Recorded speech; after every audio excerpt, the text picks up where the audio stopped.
السلام حصہ نمبر 4 حضرت نوح علیہ السلام کی کشتی کا واقعہ۔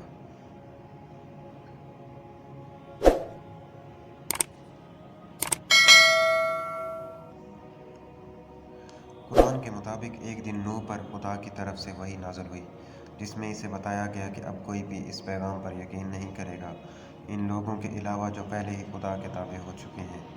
نوح کی مایوسی اپنے لوگوں کی مخالفت کی وجہ سے اس نے خدا سے دعا کی کہ وہ زمین پر ایک گنہگار کو بھی نہ چھوڑے۔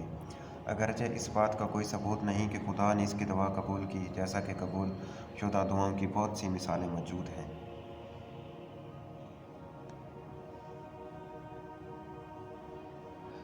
جیسے حضرت یونس علیہ السلام کے معاملے میں حضرت لوط علیہ السلام، حضرت سلیمان علیہ السلام، یہاں تک کہ حضرت نوح علیہ السلام کی دعا کسی اور شکل میں قبول ہوئی۔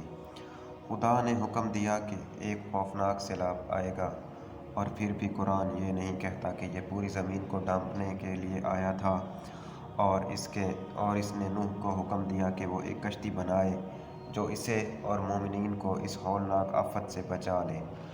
ہمیشہ خدا کی ہدایت پر عمل کرتے ہوئے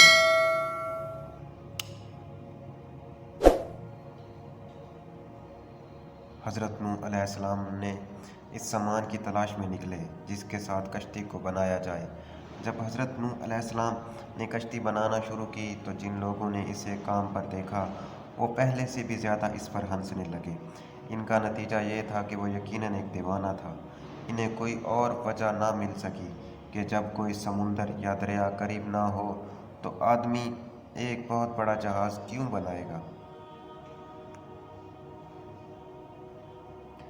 اگرچہ حضرت نوح علیہ السلام اب بہت بوڑھے ہو چکے تھے، لیکن بوڑھے بزرگ نے انت تک محنت جاری رکھی، یہاں تک کہ آخرکار حضرت نوح علیہ السلام کی کشتی مکمل ہو گئی۔